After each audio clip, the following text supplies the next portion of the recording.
The letter arrives on a Tuesday, which feels like an ordinary enough day for your life to become significantly more complicated. It comes on thick parchment, heavier than paper has any right to be, sealed with red wax pressed into the unmistakable shape of the Tudor rose. The courier who delivers it stands just slightly straighter than couriers normally do, as though even he understands the weight of what he is carrying. You take it from his hands carefully, the way you might accept something beautiful that could also, under certain circumstances, bite. You stare at it for a long moment before breaking the seal. The handwriting inside is elegant, deliberate. The kind of penmanship that announces itself before the words even register. His Majesty King Henry VIII of England has heard of your grace, your wit, your admirable virtues, and requests, that word sitting in the sentence with extraordinary confidence, the pleasure of your company for an evening of dining and music at Hampton Court Palace. There is warmth in the phrasing, there is charm. There is also the quiet, unmistakable understanding that a request from a man who controls the judicial system, the church, the army, and the general concept of fate in England is not precisely optional. You read it twice, then a third time, dining, music, conversation. You recite the words to yourself like a reassuring incantation. These are harmless things. People dine every day without consequence. Music is pleasant. Conversation, at its most basic, is simply the exchange of words between two people, neither of whom needs to end up in the Tower of London. You are simply attending dinner, a perfectly ordinary dinner, at a royal palace, with a man who famously rewrote England's entire religious infrastructure because a marriage did not go the direction he preferred. But yes, just dinner. Preparations begin immediately, because there is no version of this invitation where you show up unprepared. Wardrobe becomes a strategic operation, requiring the kind of focused analysis usually reserved for military campaigns. Too modest and you appear dull, a woman without spark, unworthy of royal attention. Too bold and you appear threatening, a woman with ambitions sharp enough to make a king nervous. The line between impressive and dangerous is thinner at Tudor court than anywhere else on earth, and you walk it with extraordinary care. Jewellery is selected with equal precision, nothing too ostentatious, nothing that carries symbolic weight in the wrong direction. Everything chosen to say, I am worthy of notice, not I am worthy of suspicion. Your friends react with the full spectrum of human emotion. Some clasp your hands and gasp, the king himself, as though you have won something, rather than received a summons. Others regard you with a particular expression you will come to think of as the lion-taming look, a blend of admiration and quiet concern for your continued well-being. Be agreeable, one friend urges. Laugh at his jokes, adds another. Do not mention the wives, a third whispers, with an urgency suggesting she genuinely worried you might bring a diagram. You nod at all of this. As the day approaches, two things wrestle steadily in your chest. The first is excitement, genuine and undeniable, because Henry in his prime was brilliant, educated, athletic, a Renaissance prince who composed music and debated theology and dazzled the courts of Europe. You are going to meet that man. You are almost certain you are going to meet that man. The second thing wrestling quietly in your chest is the part of your mind that has read enough history to know that almost certain is doing a great deal of heavy lifting in that sentence. Still, when you seal your acceptance and hand it to the courier, one truth settles into your bones with crystalline clarity. This is not an invitation to dinner. This is an audition, and in Tudor England, the audience has the power to rewrite the ending. You take a long, steady breath. Hampton Court is waiting. History is watching. And somewhere in a candlelit palace, surrounded by courtiers and calculated ambition, a king is already looking forward to meeting you. How thrilling. How entirely survivable. Probably.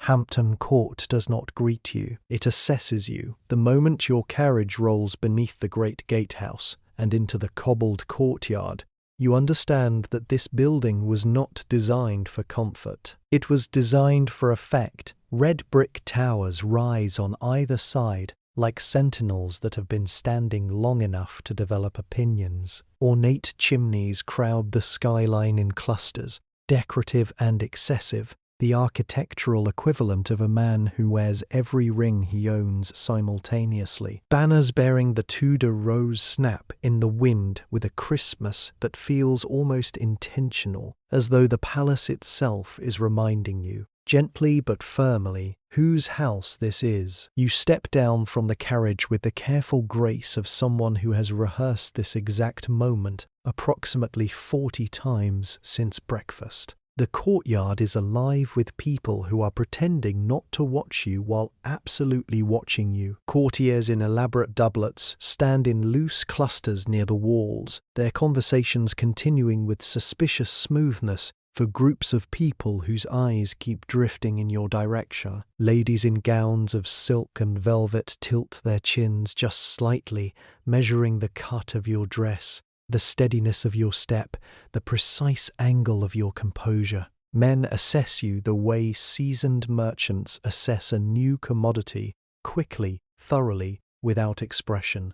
Because arriving at Hampton Court as a woman invited by the king is not a private matter, it is a storyline, and every person in this courtyard already knows which story they are watching unfold.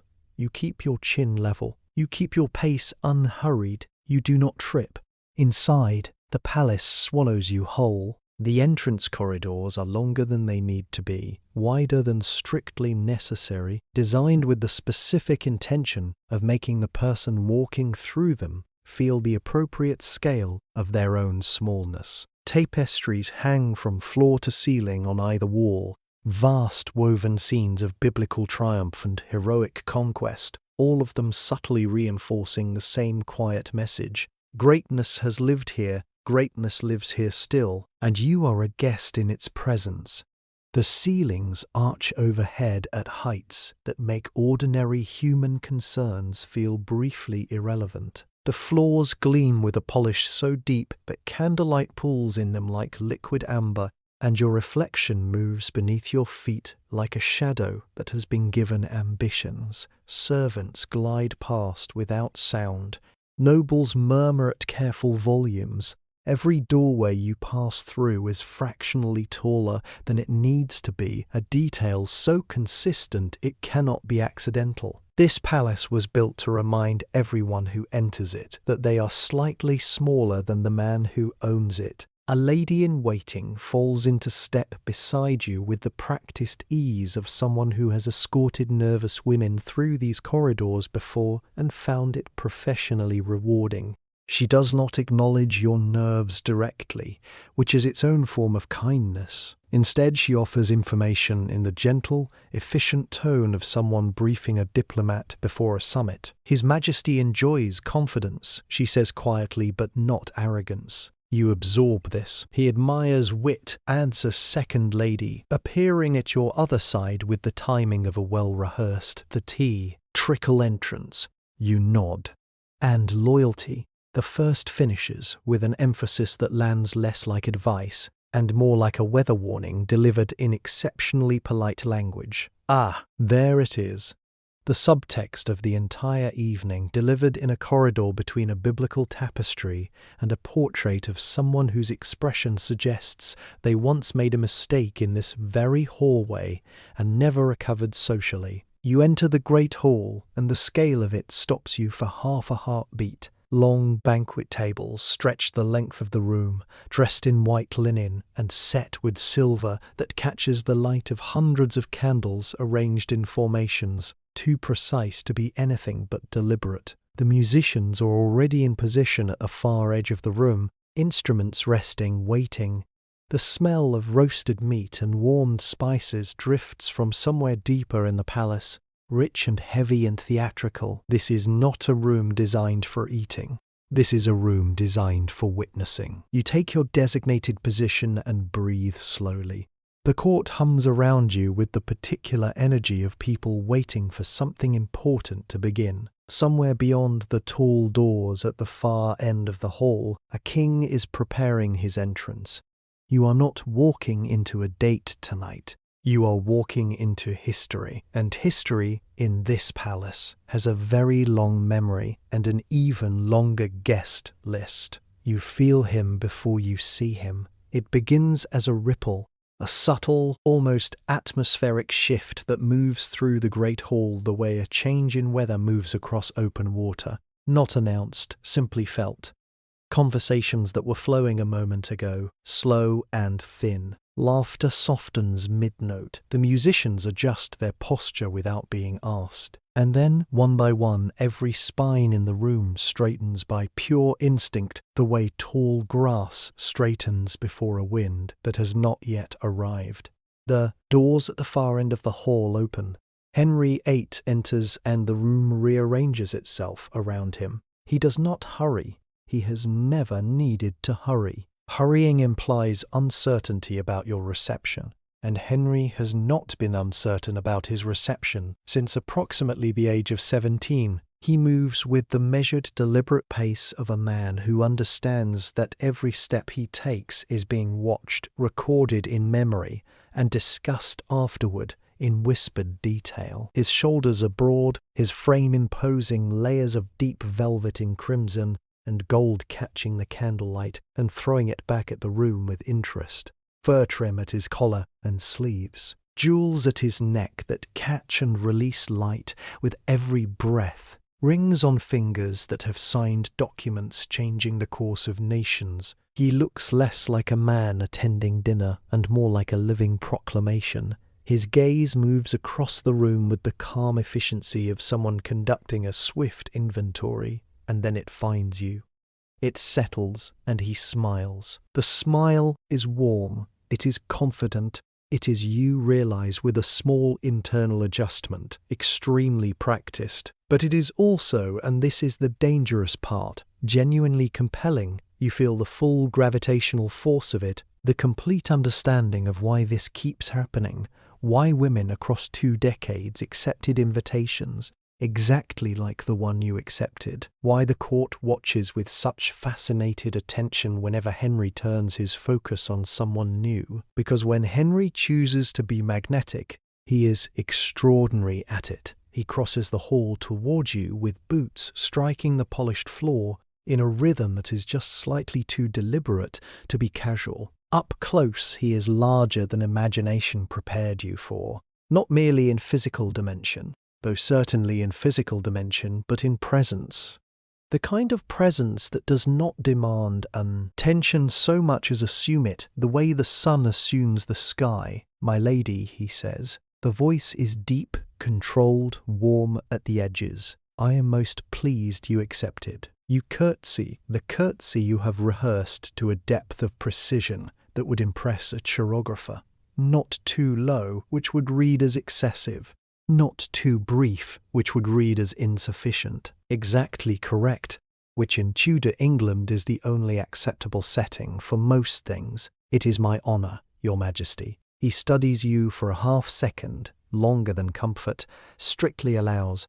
It is not romantic, that look. It is evaluative in the way that a master craftsman evaluates new materials, assessing quality, assessing potential, assessing whether this particular thing will hold under pressure. You hold very still and let yourself be assessed. Then he laughs, loud and full and genuine, a laugh that fills the hall and gives the entire room permission to exhale collectively. The tension dissolves like frost in sudden sunlight. He asks about your journey. He compliments your attire with the ease of a man who has paid many compliments and knows precisely which ones land. He notes your composure in the hall, mentions having heard remarkable things of your intelligence, your grace, your admirable qualities, delivering each observation with the confident warmth of someone presenting gifts they have selected personally. You respond with the careful calibration of a diplomat navigating a summit between 2 powers that have a complicated history, intelligent but not threateningly so. confident but never dominant, engaged, interested, warm, always warm, but measured at every edge. The conversation feels less like flirtation and more like two people conducting negotiations that have been disguised for everyone's comfort as small talk, and yet there is something undeniably compelling beneath the performance of it. The certainty he carries, the absolute unshakable conviction that the world tilts slightly in his direction, which, historically speaking, it has consistently done. As he gestures toward the banquet table and invites you to walk beside him, you become aware of something important settling into focus. This is not a man who has ever made peace with uncertainty. He expects admiration. He expects loyalty. He expects the room to arrange itself correctly around him, which it does reliably, because the consequences of the room failing to do so have historically been instructive. You are not simply impressing a potential suitor tonight. You are navigating a sovereign personality at close range. As you take your seat beside him, and the full splendor of the table spreads before you, you allow yourself precisely one steadying thought, quiet and private and entirely your own. So far, you are still alive. In Tudor England, that is not a small thing. That is, in fact, an excellent start. The compliments begin immediately, and they are not casual. Henry turns towards you the moment you are seated with an expression that suggests he has already decided you are fascinating, which would be flattering under most circumstances, and is flattering under these ones too, complicated only slightly by the awareness that Henry forms life-altering conclusions with the same speed and confidence that other men form opinions about the weather. He leans back in his chair with the ease of a man entirely at home in every room he has ever entered, and he looks at you the way scholars look at manuscripts they have been anticipating, with focused, deliberate, deeply personal attention. You have a most discerning gaze, he says. It speaks of intelligence. You thank him graciously, resisting with impressive self-control the urge to ask whether previous recipients of his admiration had less discerning gazes,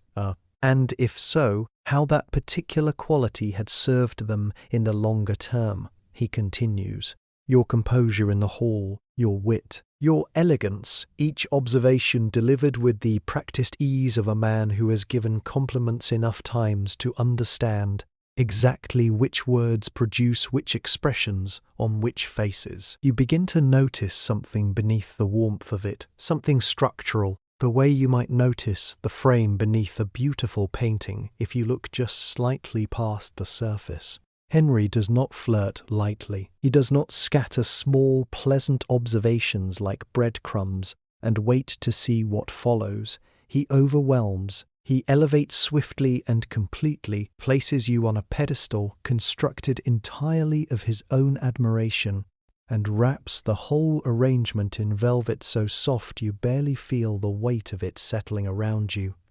It is intoxicating. That is the honest truth of it, and you allow yourself to feel it fully because denying it would be both dishonest and strategically unwise. The full attention of a brilliant, powerful, charismatic man who genuinely believes in this moment that you are exceptional.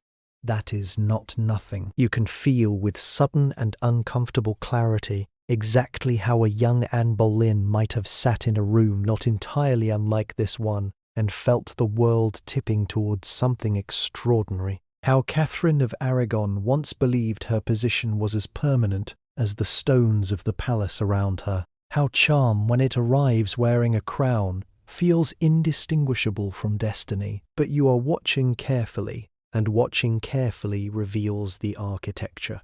Every compliment carries a silent clause. You are intelligent, the unspoken addition being, within acceptable parameters. You are confident, the quiet condition being not to a degree that becomes inconvenient. You are captivating, remarkable, everything a man of discernment could desire, provided that everything remains oriented entirely in his direction. Like flowers that have been specifically cultivated to face only one particular sun, He asks what you value most in life. You select your words with the surgical precision of someone diffusing something delicate in a room full of people pretending not to watch. Stability, Your Majesty, you say. Loyalty, the strength of a united realm. Safe, extraordinarily safe, the verbal equivalent of wearing something gracefully impressive but not historically problematic to a Tudor dinner. He nods with the deep, satisfied approval of a man who has just heard exactly what he was hoping to hear and is choosing to believe it represents the full landscape of your interior life. You have passed what you are beginning to recognize as a micro-examination. One of several this evening will contain, each one dressed in the clothing of pleasant conversation and identifiable only if you are paying close enough attention. The musicians begin to play softly somewhere behind you. Henry mentions almost immediately that he composes music himself, and the way he mentions it, warmly, with a modesty so practiced it has become its own form of confidence, tells you that this is important to him, not merely as an accomplishment but as evidence of the Renaissance prince he knows himself to be. He speaks of courtly love, of poetry, of devotion, and its particular beauty when it is absolute. And for a moment, listening to him speak about devotion with that warmth in his voice and that certainty in his eyes, you almost believe every word is entirely sincere.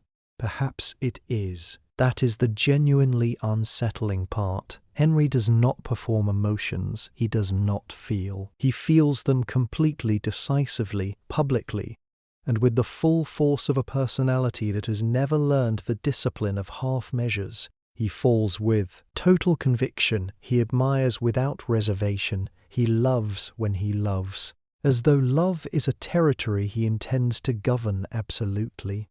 The difficulty is that his feelings have a history of revision. As he leans slightly closer and lowers his voice to something that the court will notice and interpret and discuss with great enthusiasm, by morning you recognize with crystalline clarity the thing that has been true since the moment the seal broke on that thick parchment invitation. You are not being courted tonight, you are being evaluated for compatibility with a crown. And compatibility in Tudor England is not a romantic concept. It is a contractual one, with terms and conditions attached that no one will mention directly until it is far too late to renegotiate. You smile. It is your best smile, warm and genuine and revealing precisely nothing in this palace that is not dishonesty.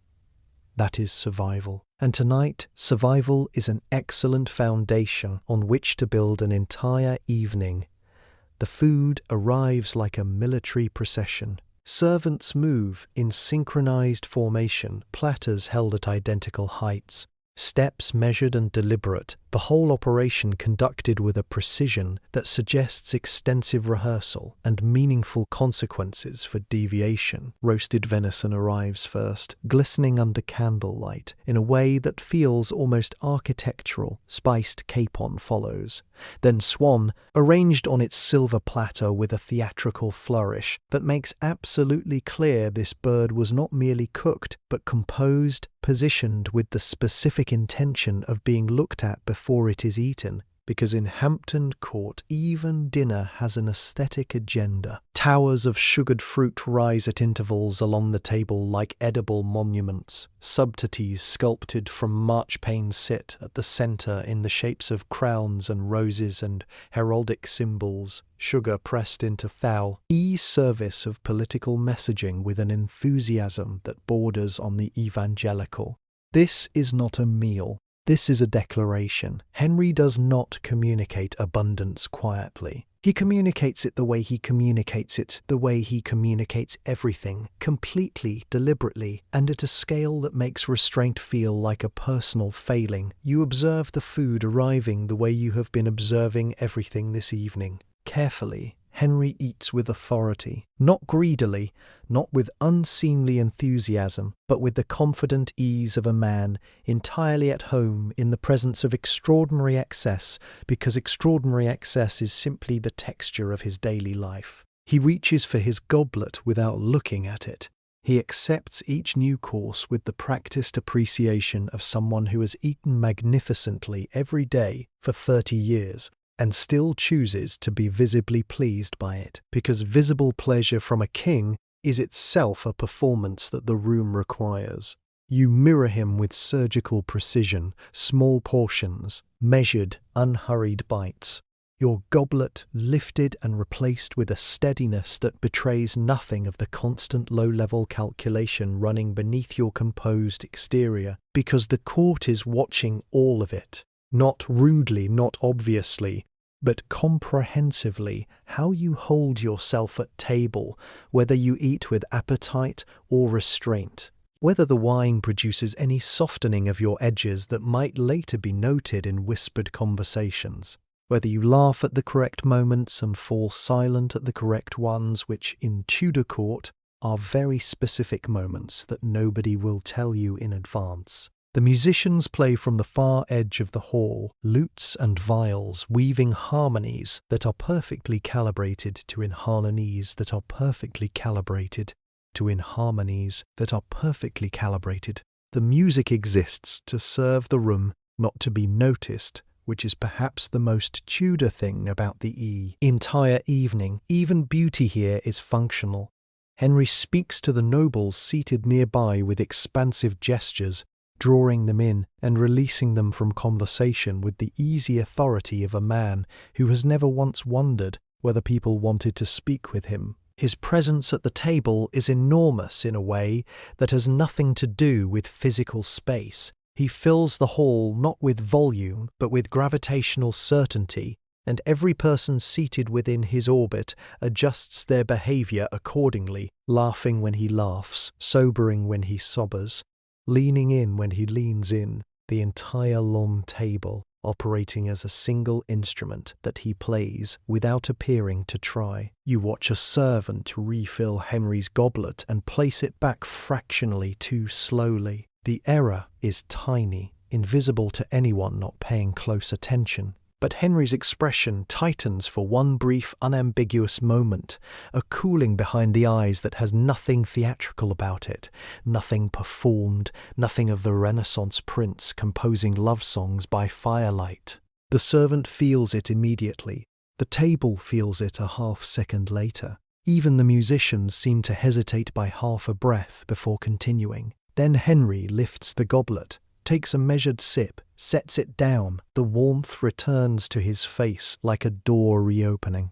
Conversation resumes. The moment dissolves as cleanly as it arrived, but you have filed it carefully in the part of your mind reserved for important information, delivered without words, because what you have just witnessed is the thing beneath the charm, the thing that makes the charm itself complicated. The volatility is not dramatic. It does not announce itself with thunder or raised voices or overturned furniture. It arrives quietly, tightens the air around it, and passes just as quietly, leaving the room slightly altered in ways nobody will directly acknowledge. You understand. And something now that feels significant. The feast around you, the swan, the sugar towers, the synchronized servants, the music pitched to exactly the right volume, none of it is indulgence. It is symbolism made edible, strength, stability, abundance, continuity. The table is making an argument, and the argument is that England under this king lacks for nothing and intends to continuity lacking for nothing indefinitely. You reach for your goblet. You take a measured, unhurried sip. In this palace, even drinking is a performance. And tonight, your performance has been immaculate. It happens quietly. That is what you will remember afterward. There is no dramatic shift in lighting, no sudden change in the music, no moment where the mask falls away with theatrical flourish. It is simply a drift, gentle and conversational, the way a river gradually changes course without announcing the new direction to anyone standing on the bank. One moment the evening is velvet and candlelight and carefully exchanged pleasantries. The next, the conversation has moved, almost philosophically, almost accidentally, toward legacy, toward continuity. toward the particular and pressing necessity of a strong male heir. The table grows quieter without being asked. Henry speaks thoughtfully, his voice lower now, more considered, the charm still present but layered over something denser and more purposeful beneath it. He speaks of England, of responsibility, of how a king must think beyond the boundaries of his own lifetime and consider the shape of what he leaves behind. He speaks of the burden of dynasty, the weight of a throne that requires not merely a capable occupant but an unbroken line of succession, stretching forward into a future he will never personally witness. He speaks of it the way men speak of things they have rehearsed so thoroughly. The rehearsal has become indistinguishable men conviction. You nod slowly. You keep your expression composed, attentive, warm. You do not glance around the hall and quietly count how many of his previous queens are currently unaccounted for, though the thought presents itself with unhelpful clarity regardless. Because something has shifted in the architecture of the evening and you feel it precisely. Everything that came before, the velvet invitation, the orchestrated grandeur of Hampton Court, the overwhelming compliments, the strategic feast, the ambient theatre of royal power on full display, all of it was the frame. This is the painting. The succession question is not a topic that has wandered into the conversation by accident. It is the reason the conversation exists. It is the reason you are sitting in this chair, beside this man, in this palace, on this particular evening. You are not being evaluated for charm alone. You are being evaluated for potential. The realization lands with a particular quality of clarity that is equal parts illuminating and deeply inconvenient, because it is genuinely difficult to feel romantically inclined towards someone once you understand that the primary criteria of their interest in you are youth, health, composure under pressure, and biological compatibility with dynastic requirements. It is hard to feel like a woman on a date when you have just understood that you are functionally being interviewed for the position of future mother of the realm. The position comes with extraordinary benefits, naturally, also with a performance review process that Tudor history suggests can be quite final. Henry continues, his voice carrying that particular blend of wistfulness and absolute certainty that is perhaps his most dangerous quality. He speaks of how destiny demands a son, how history requires it, how God himself, in Henry's firm and unwavering personal theology, has ordained this necessity and placed the responsibility of fulfilling it squarely on the shoulders of the English crown, and by practical extension, whoever the English crown chooses to stand beside it. You consider offering something witty in response. A gentle, intelligent observation that acknowledges the complexity of the situation with grace and humour. You do not.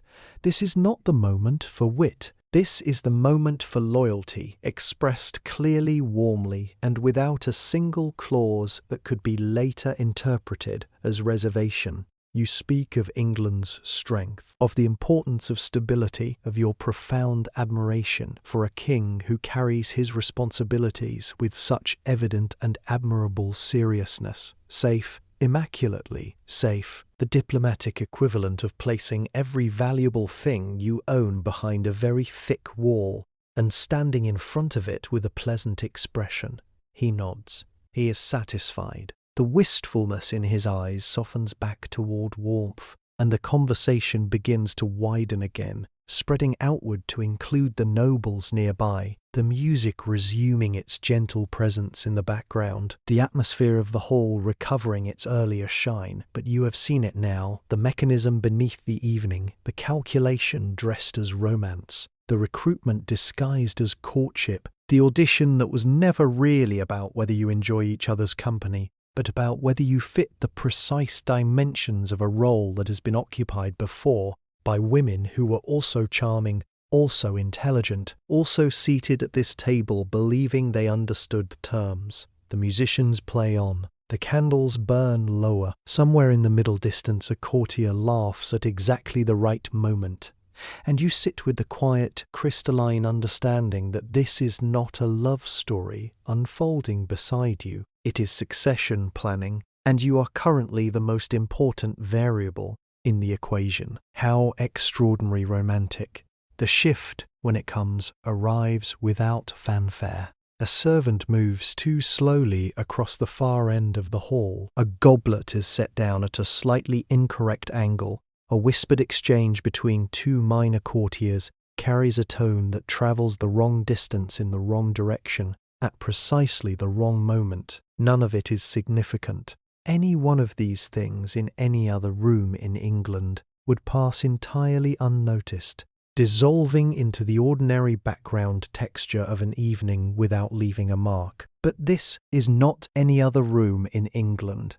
You see it happen in Henry's face before anyone else in the hall fully registers that something has changed. The warmth drains away, not dramatically, not with the theatrical flourish of a man performing anger for an audience, simply and completely the way light leaves a room when a candle is extinguished. His jaw tightens by a fraction. His eyes sharpen into something precise and cold, and entirely without the Renaissance warmth that has characterized every moment of the evening until now.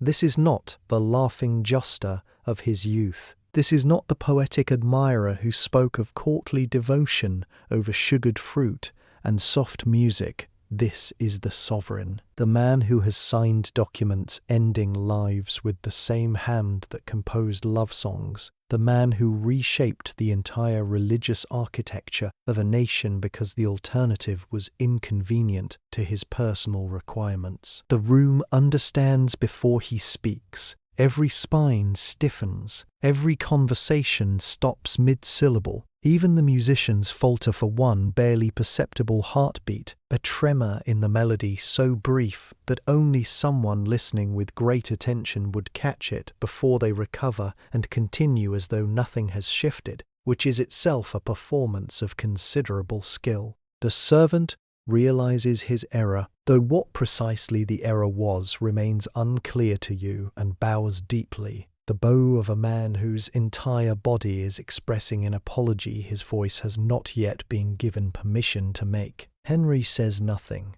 The silence is worse than anything words could accomplish. It sits over the table like weather, pressing down on every person seated beneath it with a weight that is entirely out of proportion to the smallness of whatever provoked it. You keep your expression composed, attentive, warm at the edges. You have been keeping your expression composed and attentive and warm at the edges for the entire evening, and you will continue doing so now with perhaps slightly more conscious effort than before. Then, with a patience that is more frightening than anger would have been, Henry gestures for correction. His voice, when it comes, is controlled, almost gentle. The words themselves are measured, reasonable, the tone of a man who considers himself exceptionally fair given the full range of responses available to him. The smile returns. The tension dissolves, or rather, it submerges, sinking beneath the polished surface of the evening like something heavy dropped into still water, invisible now, but present, resting on the bottom, changing the weight of everything above it. Conversation resumes. The musicians find their footing. A noble nearby offers an observation about the music, and Henry responds with warmth, and the hall breathes again collectively, shoulders dropping by increments so small that no single person could be said to have visibly relaxed. But you have seen it now, the full picture, not the version that arrives on thick parchment, sealed with red wax and charming penmanship. Not the magnetic figure who crossed the hall toward you with rings flashing and presence radiating and a smile warm enough to make a person forget, briefly to consult the historical record. The complete version, the one that contains both the Renaissance prince and the sovereign who exists beneath him, patient and absolute, and entirely accustomed to a world that bends to his requirements because the consequences of not bending have been, on several notable occasions, permanent. You understand now how the women before you felt in rooms like this one, how warmth and fear can occupy the same space without contradiction, how admiration and anxiety can sit beside each other at a long banquet table and share a goblet of wine and conduct themselves with perfect civility. How a person can be genuinely charmed and genuinely cautious at the same time, holding both things carefully, the way you might carry something beautiful that is also, under certain conditions, dangerous. The evening draws toward its close with the same orchestrated elegance with which it began. Henry turns back to you, the warmth fully restored, the earlier moment sealed away behind the smile as though it belongs to a different evening entirely. He speaks again of your intelligence, your grace, your admirable composure. He hopes the evening has been pleasurable, he suggests, with the confident ease of a man for whom suggestions are a courtesy extended rather than a genuine question asked. That there will be other evenings. You smile, your best smile, warm and genuine and revealing precisely nothing, because you have learned tonight what every woman in this palace learns eventually, what Catherine knew, and Anne knew, and Jane knew, and all the rest of them knew, in the particular privacy of their own careful thoughts, that Henry is extraordinary and dangerous and compelling and volatile and capable of genuine warmth and capable of its complete absence, sometimes within the same hour, and that surviving in his orbit requires not love alone, but the particular, exhausting, quietly heroic skill of Carr, knowing exactly which version of him you are speaking to at every single moment. You rise when the evening ends. You curtsy with perfect precision. You walk back through the candlelit corridors of Hampton Court with your chin level and your expression serene and your heart conducting a private debrief of everything you have witnessed, catalogued, and carefully survived. The Tudor rose banners snap in the night wind as your carriage pulls away. Behind you, the palace glows gold against the dark. You are still alive. You are still free. You have navigated an entire evening in the gravitational pull of the most complicated man in England and emerged on the other side with your dignity, your composure, and your head all entirely intact. In Tudor England, that is not just a good evening. That is a triumph.